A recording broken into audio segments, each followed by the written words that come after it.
everybody. Welcome to this morning's Place Scrutiny Committee. It's the 11th of July.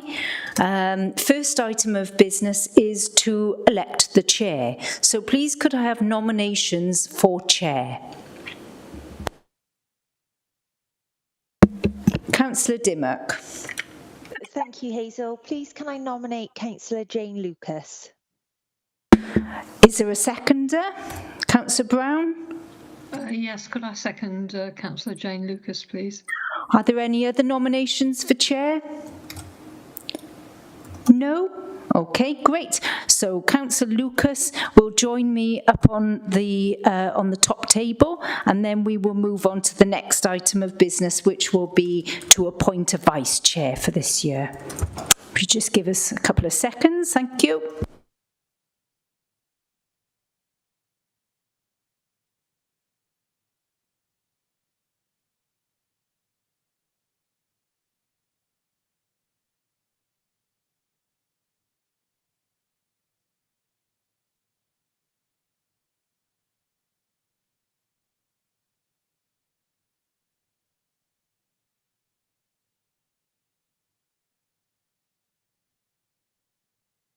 Everybody, thank you very much. I'm very privileged to be given that role. Hope I won't let you down. Now, moving on to the third item on the agenda, second item, sorry, of the agenda, to elect a vice chair, please. Any nominations? Councillor Brown. Councillor Brown? Yes, please. Could I nominate Councillor Lisa Dimmock, please? Thomas? Councillor Davis, sorry. Thank you, Chair. Can I also second Councillor Dimmock? Thank you. Okay. Do you have any others? Any other nominations? No? Thank you. So duly elected Councillor Dimmock. Thank you very much. Okay, moving on to item 3, apologies for absence. Hazel, do we have any? Chair, we have Councillor Stevens and Councillor Peter Strong is here as a substitute. Wonderful, thank you very much, Councillor Strong. Declarations of interest, as and when, unless anybody says anything different. All happy with that? Wonderful, thank you. Okay, moving on to the important items of public open forum. I'd like to welcome and thank Jill Waters for attending. I've had the pleasure to meet you and to attend a few of your items, one of which was sleeping out on the bridge for a few hours. Sorry I didn't do the whole night, but I look forward to hearing what you have to say, and I'm sure the others will too. So if you'd like to, thank you. Thank you.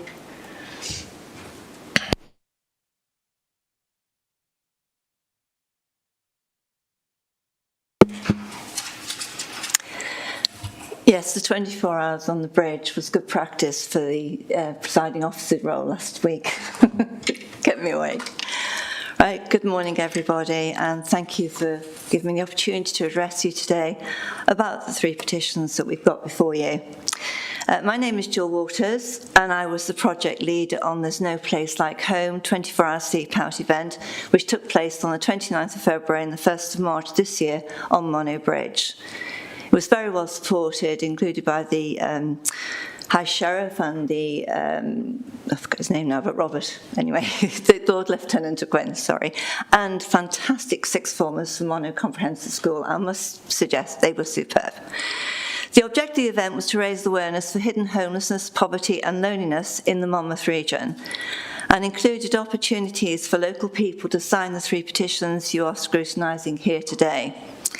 The petitions themselves and the 3-page covering letter which came with it, which I hope you have, it's here, provide a full justification, or we believe a full justification, to accept and act on these petitions. Today I would like to share one of the case studies with you which helped to inspire the event and motivated so many people to become involved and support the petitions. An 8-year-old child and a mother became homeless after their father walked out on them. As the father was the tenant of their privately rented house, they had no right to remain, and the private landlord evicted them. Over the following 5 years, the family moved from place to place, sleeping on floors and in shared bedrooms in the homes of family and friends, always on a very temporary basis. The mother found work where she could, often with accommodation attached to it, for example, over a fish and chip shop, or hard physical work cleaning large houses in exchange for a room to sleep in. What clothing and possessions they had fitted into a small brown suitcase, which they carried from place to place they moved around. With no stable home base, the child developed outsider syndrome, attending multiple different schools, never having the correct uniform, unable to fully participate in school activities due to cost. She was different and as such became the victim of bullying. This led to what we would now recognise as poor mental health and fear of going to school, so her education and life prospects suffered due to prolonged absences. She found it difficult to form relationships and friendships, something which stayed with her into adult life. In addition, she became a latchkey child, frequently left alone to fend for herself while her mother was out working. Nobody noticed her, or if they did, it was for all the wrong reasons, making her a target for abusers and organised criminal gangs. Trust was a stranger, and personal relationships a disaster.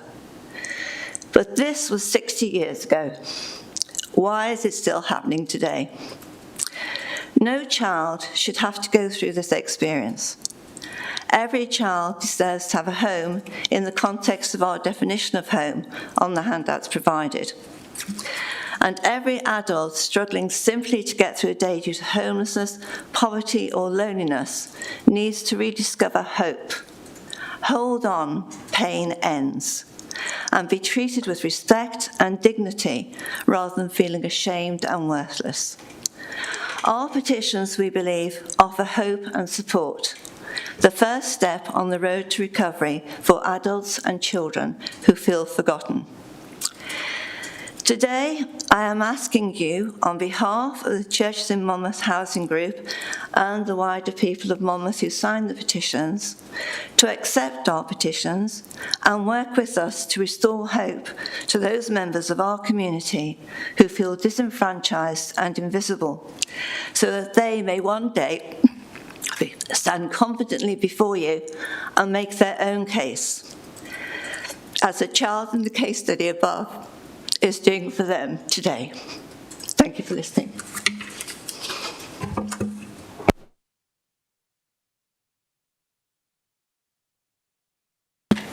Thank you, Jill. Thank you very much. Now, this morning, we unfortunately haven't got the correct cabinet members to take part in all of these petitions, but what we'd like to do is I'll open it to the members, and I believe there's some thoughts about what we can do to help you. Thank you. Okay, thank you. So, councillors, what would we like to do with the reports, the petitions? We have 4 options. Option 1, to refer to a cabinet member for report and response, refer to full council for debate, refer to a working group of suitable tasks, and refer to a senior officer. So I would like thoughts, please. I believe, Councillor Brown, you have some ideas. Yes, thank you, Chair. Councillor Louise Brown, member for Shire Newton. And just in case you're wondering, I tripped and hit my nose.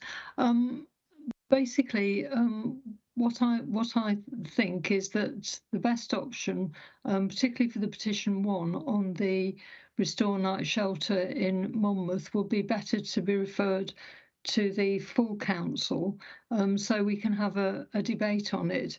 My concern is if it's referred to a cabinet member, we may just have a response that says, well, the Welsh Government policy is basically, you know, to do away with night shelters and also to provide permanent accommodation. And obviously there has been temporary accommodation in relation to bed and breakfast, but I think the real issue is that although this is a good aspiration, I think the reality is that because of demand and because of views of people who are on the street, then I think we need this transition phase because and the need for a night shelter, because obviously I come from the Chepstow area and have seen people sleeping in the shop entrances, and I've asked them about whether or not they should go into bed and breakfast accommodation or elsewhere. But a lot of people are concerned about the safety aspect, you know, in case there are, I mean, real or unreal, in case there are drugs and so forth. And I do think that the Churches Together night shelters do actually help in that respect, in terms of providing support and a safe place to sleep at night. And I would certainly, because this is accommodation, I think it would be very useful for us to actually discuss this in full council. With regard to the other two petitions, I think that would be useful to go to a cabinet report, because I think the use of empty retail and commercial property, I think this is something that needs to be looked at by planning, and also in terms of introducing an engagement ring system and triage process. I think, again, this is something that needs a more detailed report. I mean, they're both obviously very good ideas, but the first one on Restore Night Shelter in Monmouth could be something that council would decide immediately. I mean, in terms of my interest in this, I don't know whether I need to declare an interest. I did volunteer for the night shelter Churches Together in Chepstow, but it never actually took place. But you know, so I do have an interest in this, but I don't think it's a prejudicial interest because of the fact that this is in Monmouth rather than Chepstow. But I do know this is possibly an issue across the county, and we don't. While we all support the need for permanent accommodation for people, I think this has to be go through in stages. You know, so I mean, even pods in some senses, you know, do provide a safe place for somebody to sleep at night. I hope that helps. And I hope I've got the right end of the stick on that one. Thank you. Thank you. Okay. Councillor Dimmock.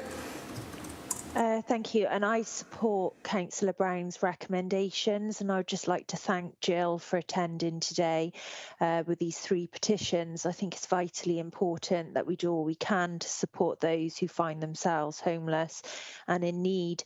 We have a moral and ethical responsibility to help them.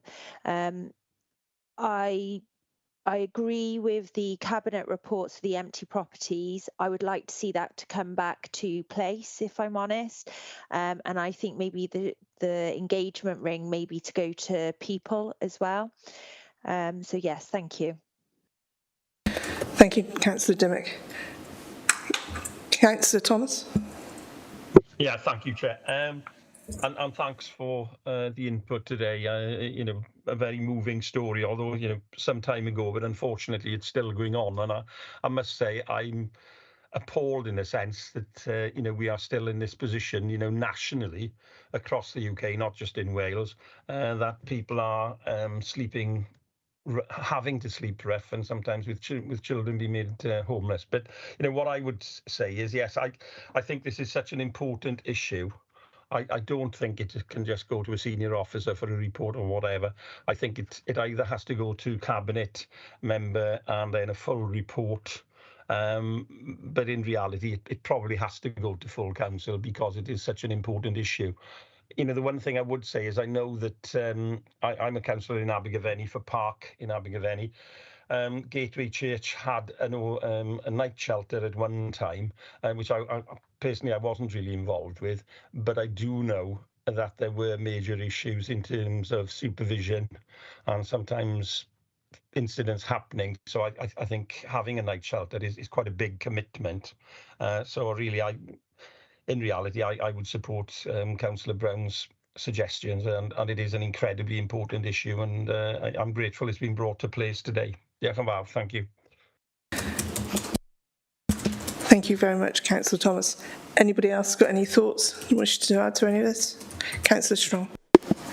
Can I just say thanks for bringing the petition to our committee. I think it's really important that, you know, and actually the literature that you've given us as well. I think it's the right, you know, position that we take, that it goes to full council, that we have to think about carefully where we go from here, really. It's great that the resources that you've given us, and we'll read this with interest, so thank you very much. So, fellow members, I'll make sure that the literature is put into your pigeonholes for you all to collect when you visit County Hall. I hope that's okay. Right.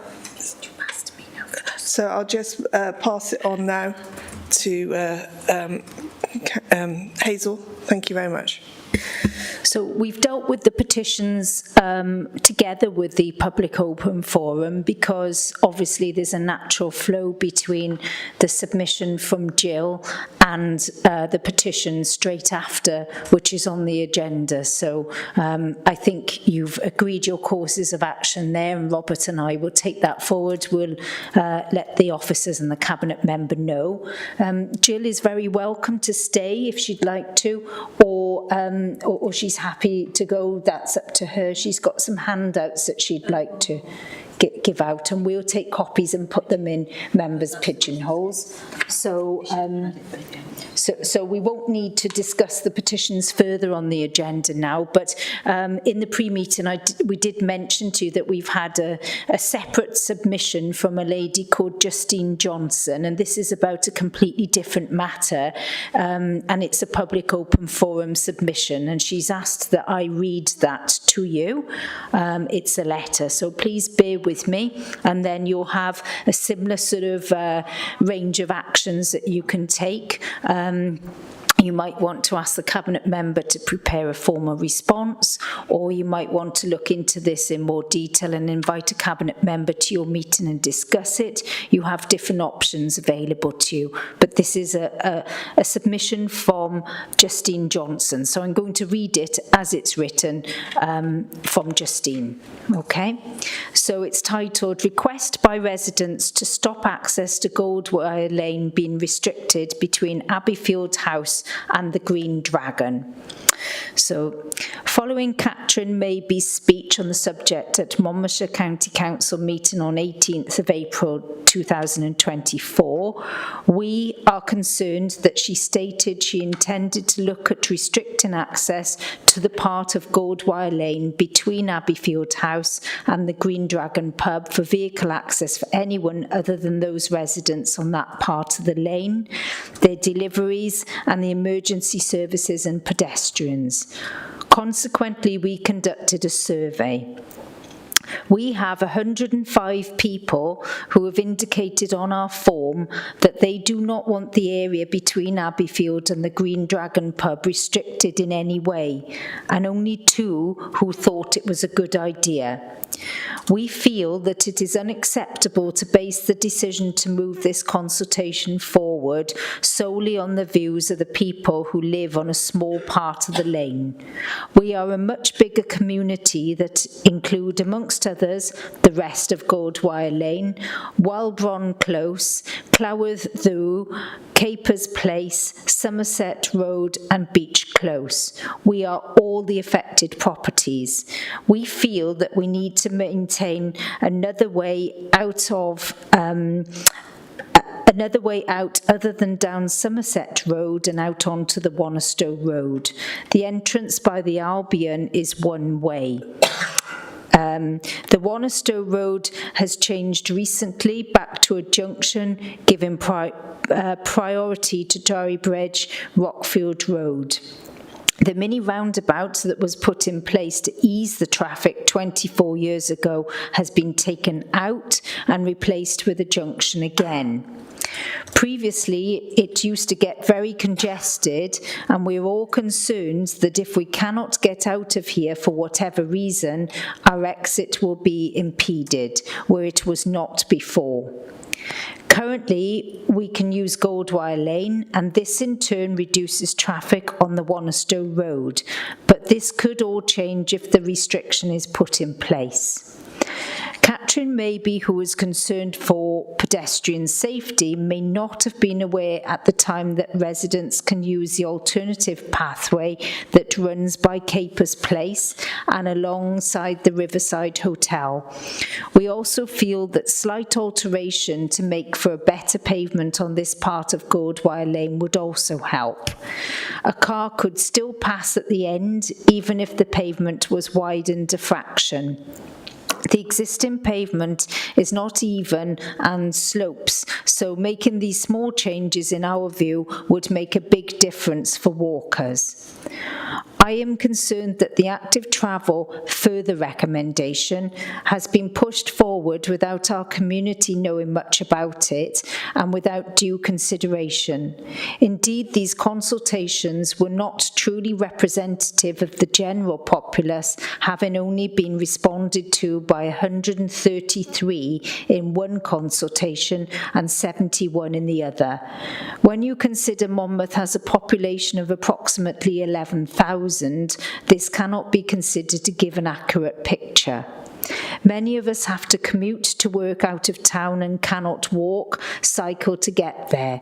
Some people have severe disabilities who live here and need constant support. We also have healthcare workers, carers in our community whose delayed travel could cause delay in problems. We also have poorly people in our community who need the care of carers, district nurses, OTs and Meals on Wheels, not to mention prescriptions.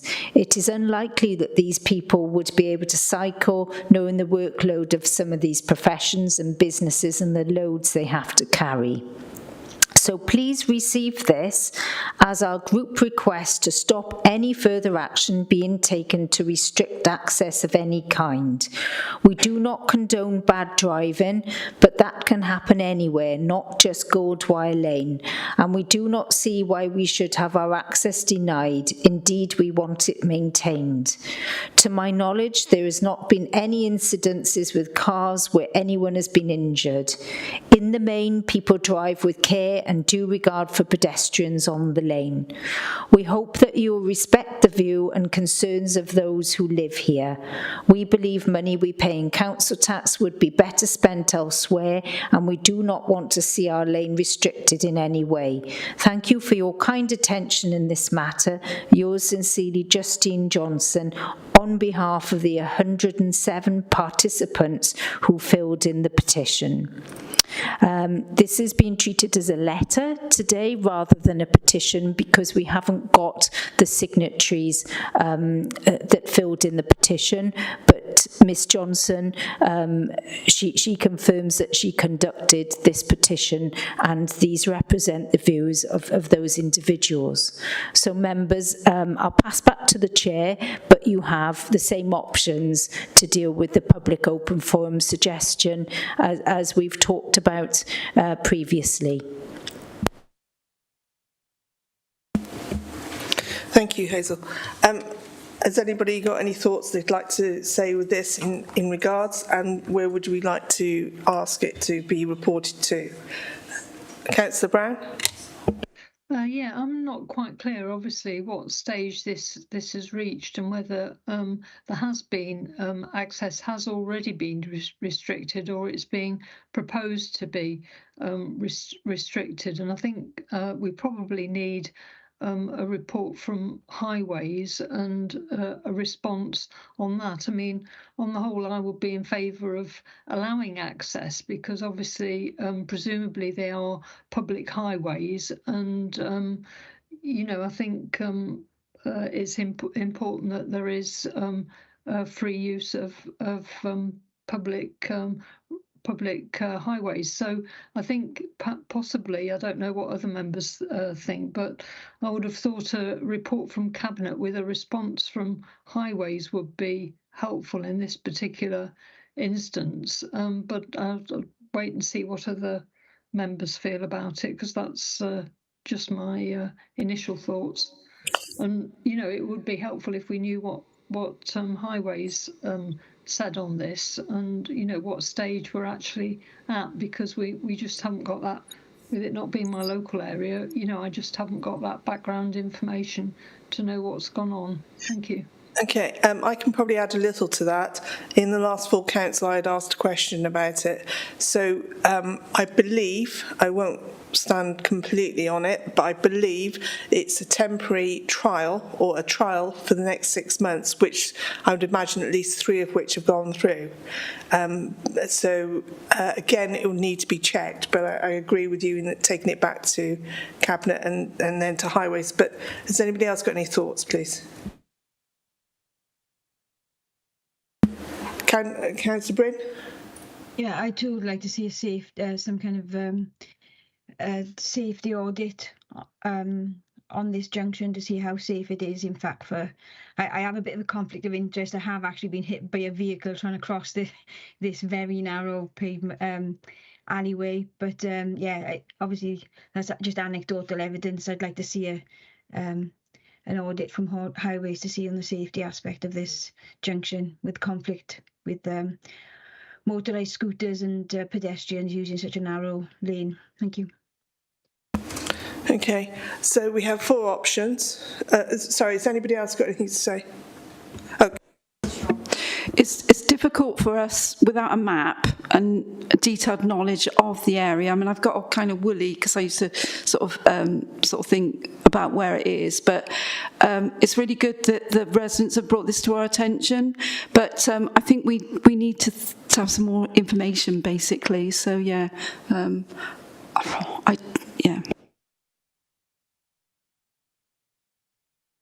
Yeah, I certainly agree with Councillor Strong on that, Chair. Okay, so would we be happy for a report to come back via email, and then recommendations from us from that point, or would we like to just refer it to a Cabinet member asking for a report and return it back to our committee? I guess what we're wondering is, would you like to see the information from Highways and the response from the Cabinet member outside of the scrutiny meeting, and then decide what you'd like to do? Because it's slightly different to the petitions process, where you've got those formal options. With this, you could say, well, we'd like to discuss it with the Cabinet member, we'd like to have a report on it, or you might want to bring it to a future meeting if you're not happy with the responses that you've had from Highways and the Cabinet member. We're trying to get a feel how you'd like to proceed with this. Would you like to add it to your future work programme and invite the Cabinet member to explain at a meeting with officers? How do members want to proceed with it? Councillor Strong? I think, given that it's a sort of temporary measure and it's halfway through, I think time is of the essence, really. So we don't want to wait for a future meeting sort of a few months' time. I think we need the information sort of fairly quickly, and then we can decide, what we do with it, because obviously we need to make sure that these residents' views are heard. If it is that there are people with carers and people that need access to that lane, then we need to make sure it's done in a safe way. So, yeah, that information is sort of vital to us, really. Thank you. So, if I'm understanding correctly... Oh, sorry. Councillor Dimmick? No, I support Councillor Strong's recommendation. I think it needs fast action. Okay. Councillor Brown, is that an old hand or is that a new hand? No, it's a new hand. I think on these temporary orders, I think you've only got 6 months within which to make a response or to make changes. If it's a traffic order or anything. So, if it's already halfway through, time is a factor in this particular matter. I mean, I'm presuming it's a traffic order. I obviously don't know, but we can't, particularly with the summer break and everything. I think it's something we need feedback on fairly quickly. Thank you. Okay, so from what I gather, we'd like a response straight away from officers and the cabinet member in reference to all of this matter. Is that okay? Great, thank you. So with that done, we can now move on to item 6.3. Item 7. Strategy Equality Plan 2023-2024 Monitoring Report to scrutinise Council's progress. Over to you, Penny. Thank you, Chair. Sorry, Councillor Sanders. I apologise. I didn't hear you. Bwrdd Hope. Strategic Equality Plan Annual Monitoring Report 23-24. The Equality Act 2010 requires Council to comply with general and specific duties and provides an opportunity for it to demonstrate its commitment to the principles of equality. It's a requirement that we produce an annual report outlining progress on the Council's Strategic Equality Plan, which was approved by Council on the 5th of March 2020. This is the last annual monitoring report relating to this plan, as it's now superseded by our new plan 24 to 28. It covers the progress during the year ending March 2024. We recruited a new Equality and Welsh Language Manager, Penny Walker, who I'm pleased to say is here with me today, next door. She's not been long in her role, as you can tell. The post had been vacant for about 18 months before this, so there was no specific officer overseeing the equalities agenda. This has been a challenge, but as you can see from the report, progress has continued. The Equality and Welsh Language Manager leads on structures and processes that will enable service delivery teams to deliver the vision for the county, articulated in the Strategic Equality Plan and the Council's goals set out in the Corporate and Community Plan. The objectives agreed in the Strategic Equality Plan were to give children the best possible start in life, overcoming barriers to attainment and opportunity, to overcome inequalities in access to economic prosperity, to create cohesive communities, to provide services that are accessible to our public and support our workforce, to create a diverse and inclusive workforce, and to reduce the gender pay gap. This report provides an update on progress against these objectives. The main highlights of these are: the Council has implemented various actions to support children and young people, especially those from disadvantaged backgrounds or with protected characteristics. Some of the actions include developing an integrated early intervention and prevention pathway, mapping and improving the provision of free school meals pupils, delivering play and physical activity programmes, supporting young people at risk of homelessness, and providing employability opportunities. The Council has taken steps to overcome inequalities in access to economic prosperity and address the cost of living crisis. It has delivered various projects to support economically inactive and unemployed people. It's continued to pay the living wage to all council employees. It's increased the availability and take-up of broadband and funded independent advice services. The Council has also promoted community cohesion and awareness of diversity and inclusion. It has improved the recording of incidents of hate-based bullying. It's held awareness sessions and events on the consequences of hate and discrimination and supported the delivery of the Rural Mental Health Project. The Council has improved the accessibility and quality of its services and supported its workforce. It has refreshed its website to meet the latest web content accessibility guidelines, made more services available digitally through the My Monmouthshire app and the chatbot, and it's revised the People strategy. And on that note, I'd now like to hand over to our new Equalities and Welsh Language Manager, Penny Walker. Thank you very much, Chair. Thank you very much, Councillor Sandals. As you say, I am the new Equality and Welsh Language Manager. I'm now in my 4th month, and I feel I'm settling in well and really enjoying the role. my first task really was to set the new SEP 24-28, which was published on the 31st of March, and that outlines our next 4 years' objectives. So, as you probably know, we are required each year to publish our annual equality plan report for the previous year, so that's what I'm putting before you today. Obviously, I was not enrolled during this period, but it gave me a good opportunity to find out what the local authority is currently doing to fulfil the equality agenda and to network and meet the various teams and then form a baseline as to where we're at for the next SEP actions. As you say, there was no one in post, so there has been a bit of a challenge, but it's been really good to see that council officers have continued to support the equality agenda, and it's been great to see the progress made over the past year. Some of the highlights: we continue to provide support for employment and skills. We've introduced a new way for schools to report bullying and supported with anti-bullying training.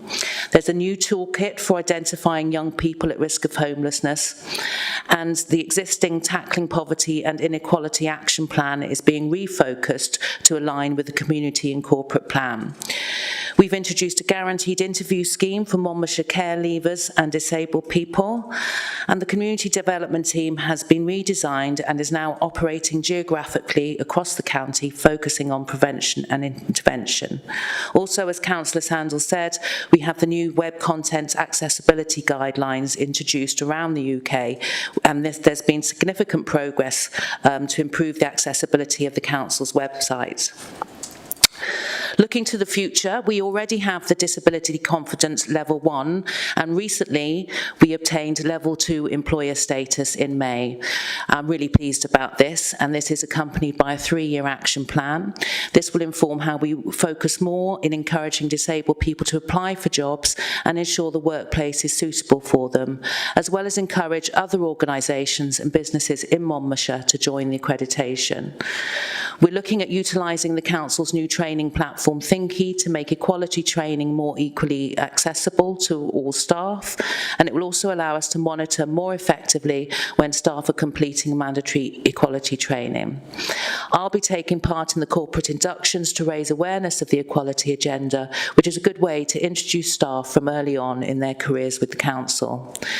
There's plenty of work to be done over the next 4 years with the introduction of the further national drivers, the Anti-Racist Wales Action Plan, the LGBTQ+ Action Plan, the Disability Action Plan in the past 2 years, and now, excuse me, reporting on ethnic and disability pay gaps will be introduced shortly. So I welcome your scrutiny of the SEP Report 23-24. Thank you, and thank you, Chair. Thank you very much for your report. It's very interesting, and I hope that we all take it forward. Do we have any questions and thoughts on this, please? Members? Oh, sorry. Councillor Wright, you have your hand up. Sorry, just bear with me while it reloads. Under Objective 4, there's a mention of improved services for dealing with mental health in Monmouthshire, and it mentions Mind Rural Mental Health Project. I can see that it's, there's a mention of it winning National Lottery community funding, but I was speaking to somebody at Raglan Livestock Market about this project a few weeks ago, and she mentioned that the funding stream has come to an end. I think it ended on the 31st of May this year. So, I'm wondering whether the council has got any plans to support Mind to continue delivering this project, and if not, why not? And is there anything we can do? Because my understanding is that they're not eligible for Welsh Government funding because it's limited to a specific geographical area, and the Welsh Government will only fund it if it's nationwide. So, yeah, if you could give me an update on that, I'd be grateful. Thank you. As this is looking at the past year, moving forward, obviously we would look to support Mind as much as we can. I think what would be the right thing to do is to find out what grants are available and have a look at what their situation is. I don't know at this moment because that will be over the next 4-year plan, but there's definitely in the next Strategic Equality Plan 24-28, there's definitely support for people people with mental health. So that would be part of what we're doing moving forward. I can certainly come back to you and have a look at what the actions are in the new plan for the next 4 years. That would be great, thank you. Okay. Thank you. Councillor Thomas, Tudor. Okay, Chair, thanks for that, and thanks both for for your reports.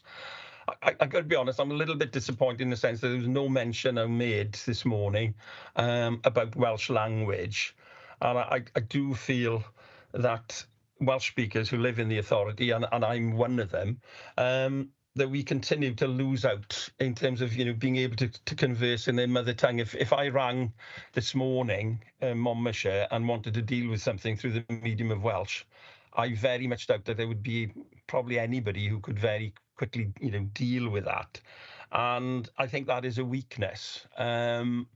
And certainly, the numbers of Welsh speakers is slowly increasing. We've got a third Welsh primary starting now in Monmouth in September.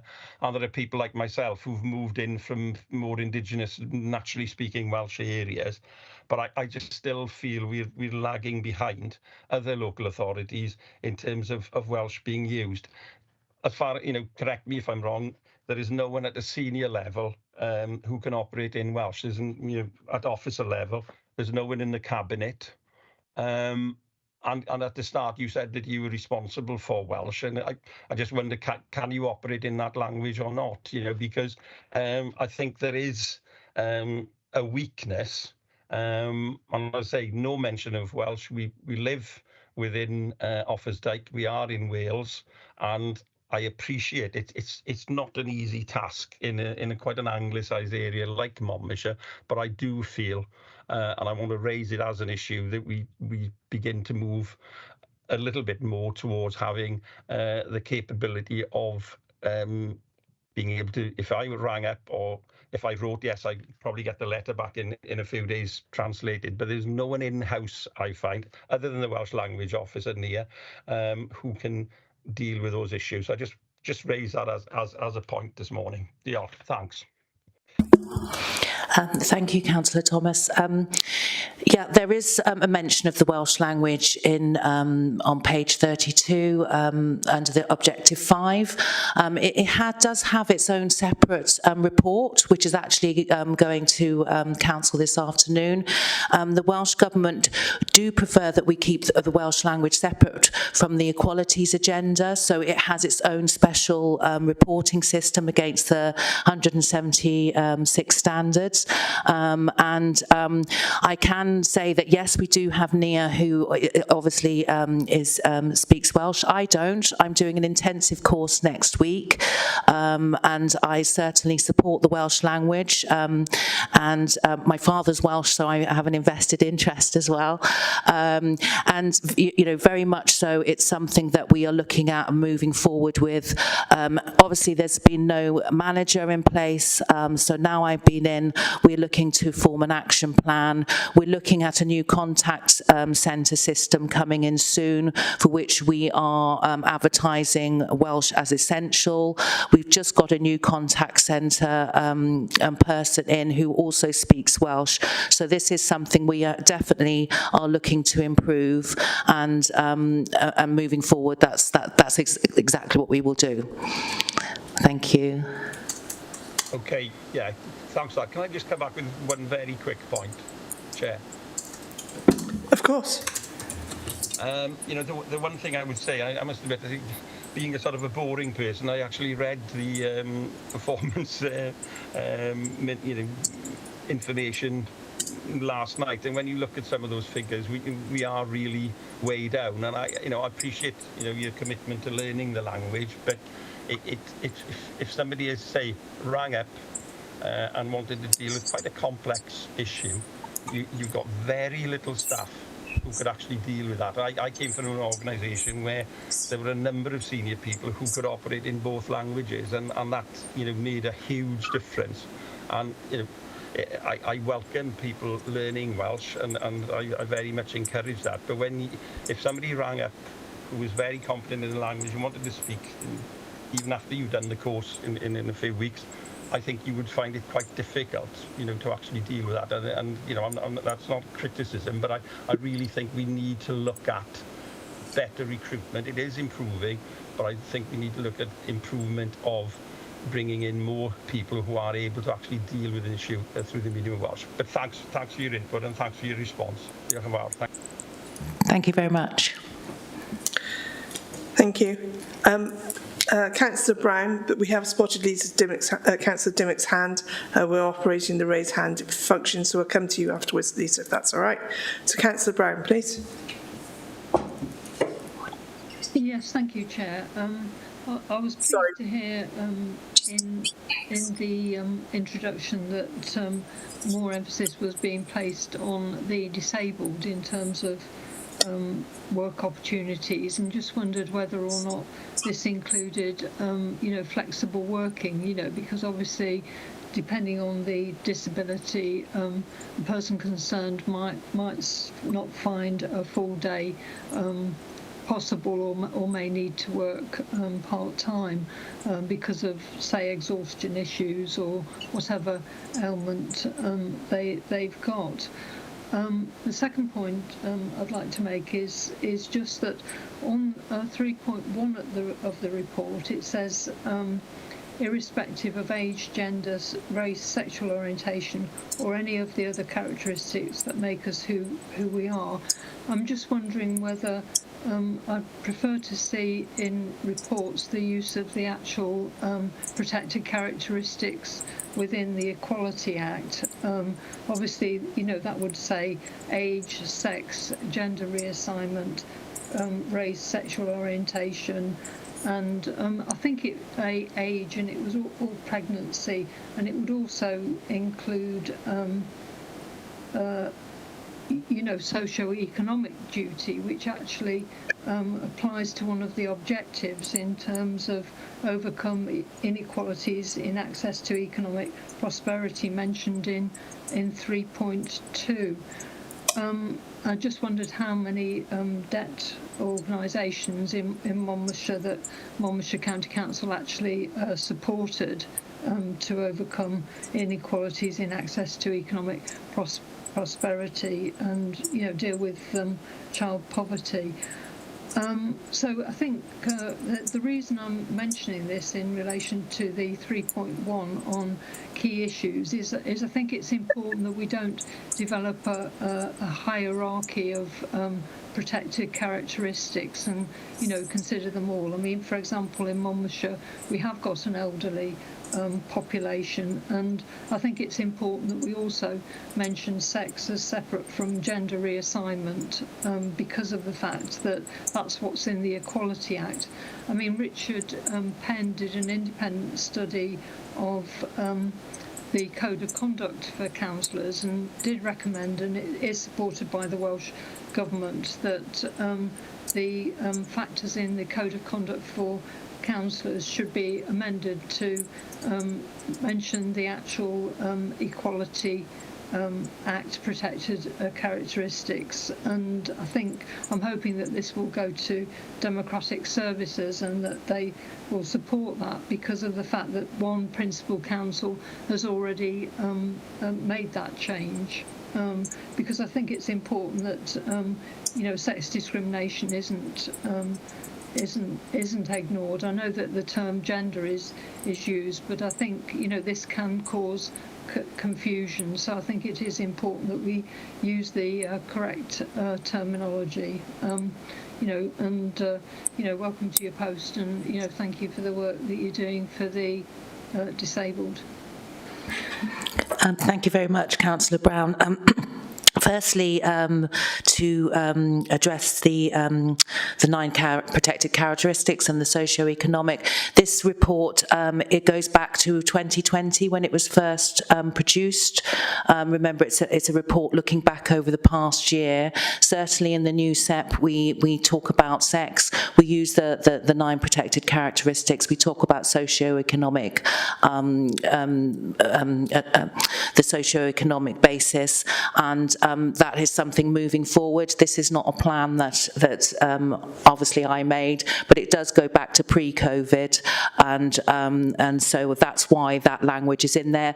It's taken from the actual Strategic Equality Plan 2020 to 24, so that's what it's reporting on. So that's why that wording is there. But I take on board exactly what you're saying and agree.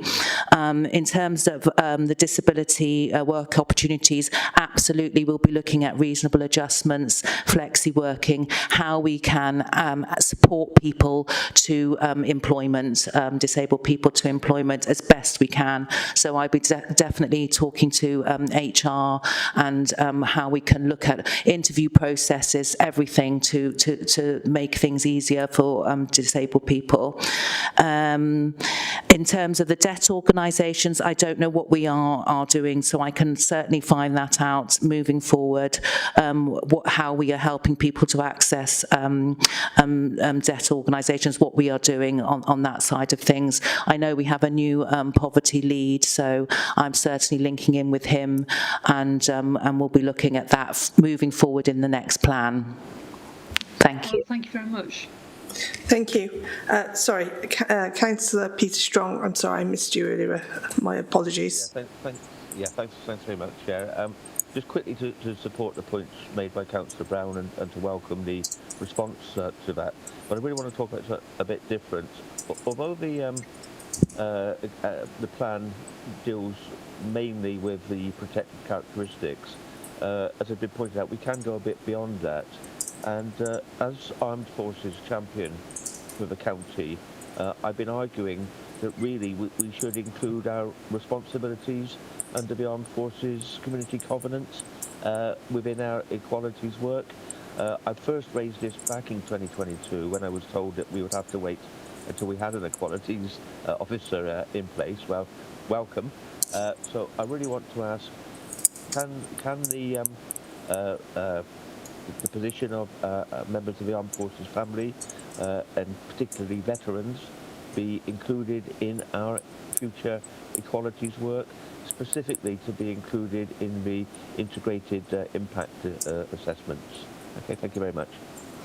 Thank you, Councillor Strong. It's really intuitive that you said that, because I was talking about this yesterday in our South East Wales National Equality Network. Yes, I am working with Joe Skidmore, Councillor officer, looking at the Armed Forces Covenant and how we can integrate that. I am going to be doing a review of our integrated impact assessment, and I am looking to include the Armed Forces as part of that. Speaking to other councils, they have also done so. So as I say, that is part of my remit to review our IIAs, and I would like to put that in. So moving forward, that is in my mind is an action. Well, thank you. That's excellent. Thank you very much. Thank you, Councillor Dimmock, and then Councillor Strong. Thank you, Chair. Welcome, Penny. It's really nice to meet you. And I know, obviously, you've been here for 4 months, and you probably feel like you've been here forever. That's life in Monmouthshire. But I'm really glad to hear that you're enjoying your new role. Firstly, just to touch on what Councillor Peter Strong said, we absolutely need to include our armed forces in our equality plan. These people are usually at a disadvantage at times, so I'm really glad to hear, Penny, that you're working with Joe, because he's fantastic. I want to just quickly touch on the Disability Confident Employer. I think it's great that we're level 2. It's a great achievement, but what is the council doing to reach level 3? I just want confirmation on the Building Stronger Families initiative. That's something that the previous administration set up, I believe, if it's the same one. And I just want to hear the future plans for that scheme from this current administration. And obviously, I just want to know what potential barriers do you foresee to achieving the plans of the objectives. Obviously, we can all hope and pray that there's never going to be a global pandemic going forward. However, how will the plan be adapted in response to these challenges and challenging circumstances? And another thing is like monitoring and evaluation. I think it's important that the people that we're trying to support with this plan have a mechanism to actually see how this plan is supporting them, and how we're going to provide how are we going to be able to receive feedback from those individuals on the plan's implementation. So quite a few, but thank you. Thank you very much, Councillor Dimmock. Firstly, this is all moving forward, so it's not really related to to the report that's before you today. But certainly, yes, I've explained about the armed forces.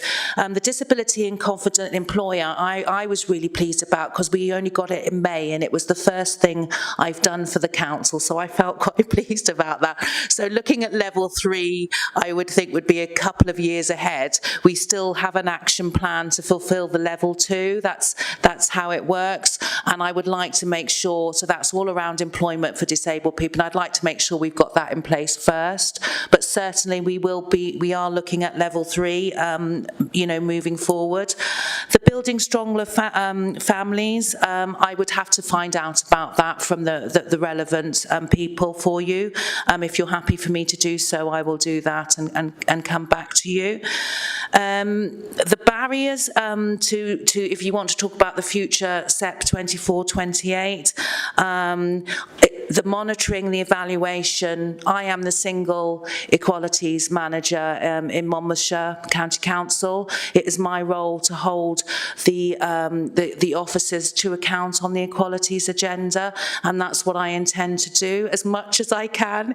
Keep my eye on what everyone is doing, around their actions within the plan, and I intend to do that. Certainly, a 3-monthly, 6-monthly update. I want to form an equality network within staff, so that we have quarterly meetings, and I can be updated as to what's going on across the council. And of course, if we did have another pandemic and anything like that, then obviously we need to reassign what our main actions are, and everything. We'll have to relook at it. I hope that answers your questions. And the plan going forward, how are members of the public going to be able to feed into it and monitor our progress? So for me, it's very much about community. I want to be out and about in the community, so I'm very much working with the community cohesion, the community developers that are out there, such as Joe, Ashley, very much feeding into being part of that. It's all about engagement. One of the things, for instance, on the new SEP is that we reinstate the Access for All Forum, which I was heavily involved in pre-working with the council when I worked for the South East Wales Equality Council, and helped to start that. So we want to start that again. But not only that, we found that a lot of the Action 50 Plus groups wanted their own forum as well. I'm very keen to get the engagement, to let them know what we're doing, to get their voices heard. It's very much a part of my agenda. So I hope that will happen moving forward. Yeah, that's brilliant. Thank you ever so much. Thank you. Councillor Jackie Strong.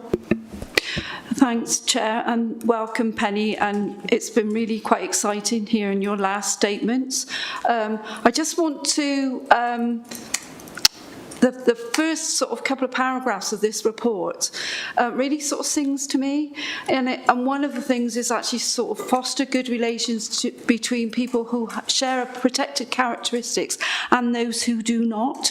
And as Councillor Brown has said, there should be no hierarchy between those protected characteristics, which I feel at the moment, people that disagree with other people that have protected characteristics are put at a disadvantage. And so to hear some of the things that you've said this morning is really good.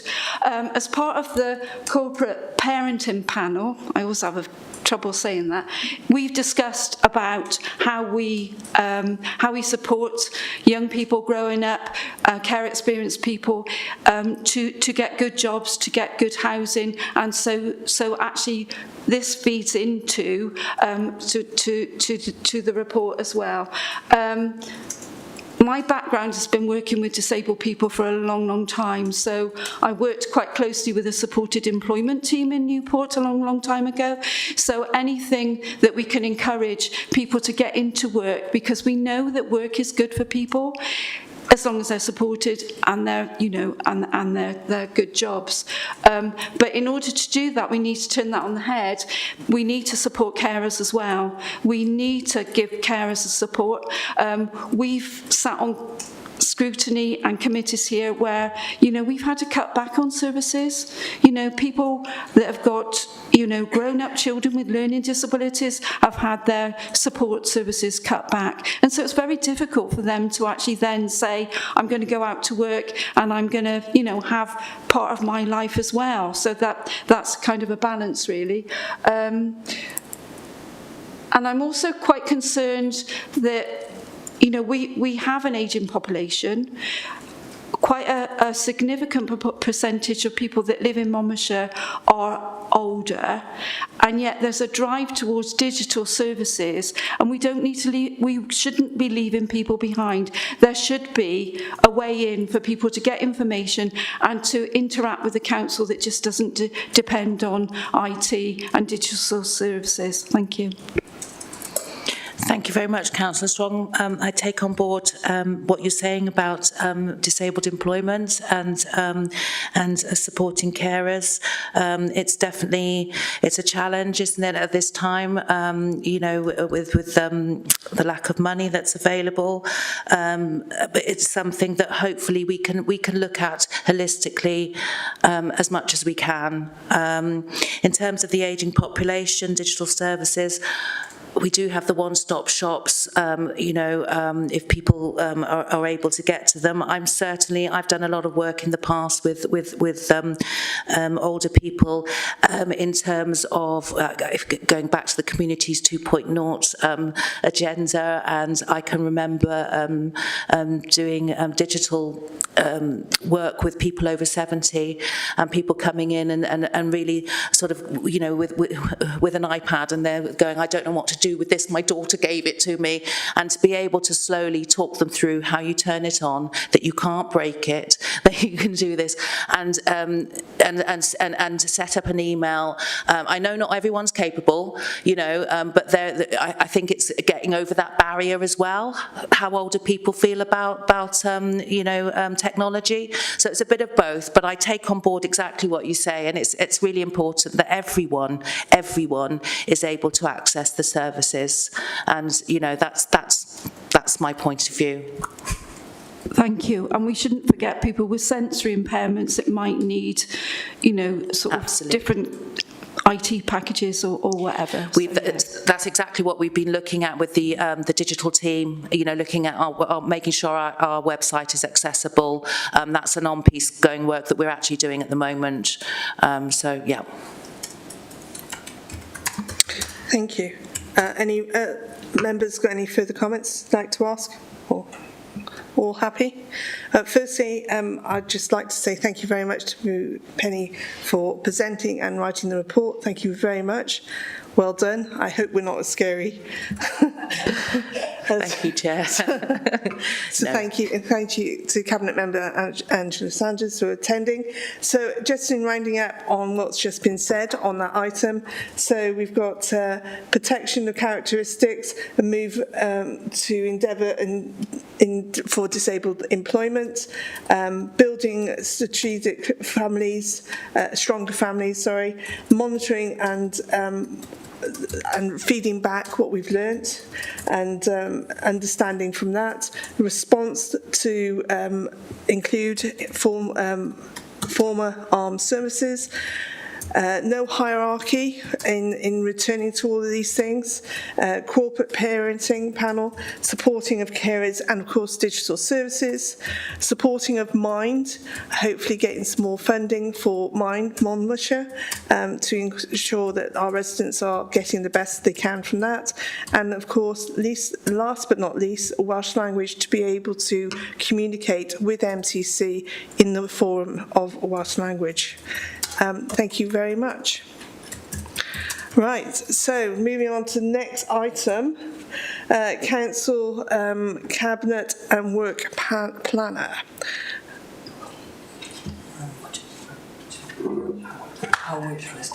Oh.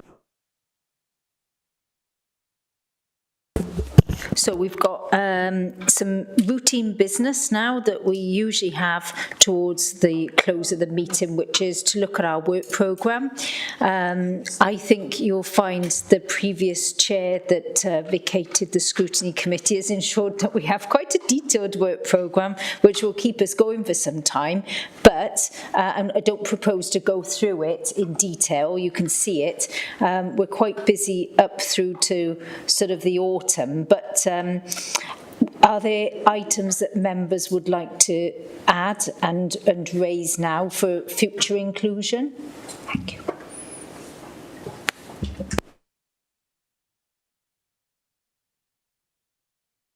We don't see any hands, Chair, so people can come back to us if they like, but we're certainly going to be getting busy up through to sort of late autumn, really, with the LDP and some other sort of items that will take us through to September. Obviously, there's been a bit of a sort of a lapse of meetings, but you've got another meeting coming up quite shortly, which will be a single sort of agenda, which is the proposals for Gypsy and Travellers.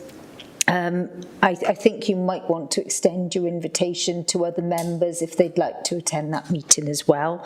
That's something we can take forward.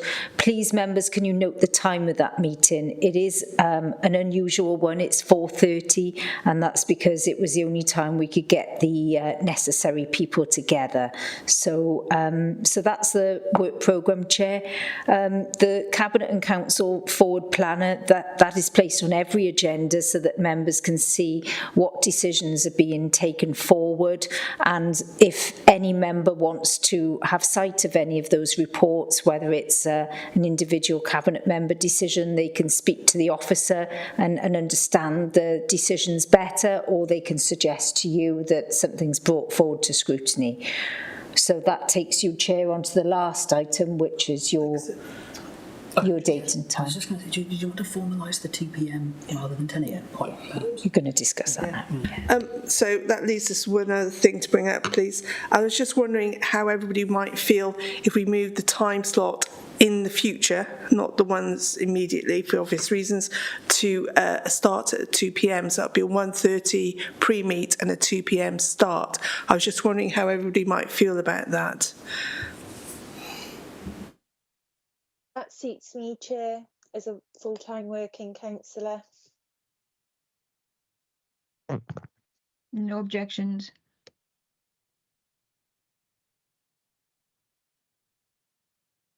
Councillor Brown? Yeah, that's fine by me. Just wondered if we needed to confirm the minutes, or is that later in the agenda? We'll do that just before we finish, apparently. Sorry. Yeah. The other question I've got is that quite a lot of the minutes basically have questions against them, but often the minutes tend to put questions, but we don't get officer answers. So I'm just wondering if we can actually start getting a bit more feedback on the issues that we raise at scrutiny. Okay, all right. So it's just an observation that you know, I've read minutes, and that there tends to be a tendency to you know, basically put questions and then really not get any answers back. Okay, thank you, Councillor Brown. All right, well, just to clear up the one point, so we're all happy in the future dates to go to 2 p.m, a little further in the distance. Hazel will communicate with that, if that's okay. Then to confirm the minutes in previous meetings, to bring up Councillor Brown's thoughts. Hazel, please. Yes, Councillor Brown is right that we've changed how we write minutes. It's because now we have full transcripts of all of the meetings, which is a very detailed question and answer for every single thing that's said, and we also have it backed up by the recordings. The recording, you'll notice with the council minutes now that there's often references to the recording timestamp so that you can go back and see answers to questions rather than have it all listed. The purpose of minutes really is to convey that the meeting took place, to record who was present, and to be a record of what was agreed. So we make sure that we capture who was there, we capture the actions in an action list, and we capture any recommendations that the committee makes. The full debate doesn't really need to be captured in the minutes because we have the transcription that's a standalone document. We also have the recordings of the meeting. We record them through Teams. We record them through another platform which members are probably not involved in, but it's from our side. So we've got full backup versions of all of the meetings that we hold. But we do feel that it is worth putting in the challenge of members, because auditors have asked us before to demonstrate that members are actually challenging officers, and we feel that if we didn't include the challenge by committees, that wouldn't be very helpful for officers or for cabinet members going forward. So the emphasis on our minutes, it was discussed at the Scrutiny Chairs Group and agreed last year that we proceed with this format, because minutes could take otherwise days and days to draft because officers give lengthy answers, and some of the detail is quite subjective and difficult to minute objectively, so hence the use of the recording and the reference to that is used a lot more now in some of the political meetings to avoid any distortion that could be gleaned through subjectiveness. So we make sure that we capture the challenge so that auditors can see that you're performing your role properly, but you are right in terms of there not being question answer, which we used to do, but minutes would regularly be 13, 14 pages long, and with the number of meetings you'll see now between now and the summer recess, we've got sort of 8 scrutiny meetings. It just wouldn't be possible to spend sort of 2 or 3 days drafting them, and we feel that we can always refer to the transcript if you want full answers. We can give you those snippets and it will give you word for word the answer that the officer has given. So that's by way of explanation, Chair, and well noted by Councillor Brown. Thank you.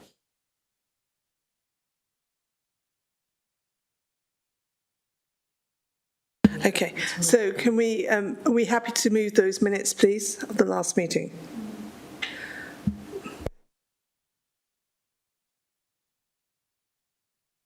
Would you like me to propose, Chair? Please, if you would. Well, Happy to do.